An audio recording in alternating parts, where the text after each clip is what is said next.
ये आएगा cutter machine, इस टाइप का आएगा। 48 वॉट्स की बैटरी आएगी।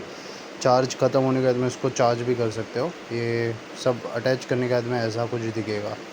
यहाँ से इसका चालू करने के लिए बस डायरेक्ट जो काटना है रख दो और कट जाएगा। इसको ये बटन दबा, कट जाएगा। बस ध्यान रखना हाथ वाथ नहीं आ जाए बीच में। तो बहुत पावरफुल है, सीधा कट जाएगा। तो 20 पीस कार्टून है। लूज़ चाहिए लूज़ मिलेगा, क्वांटिटी चाहिए क्वांटिटी मिलेगा।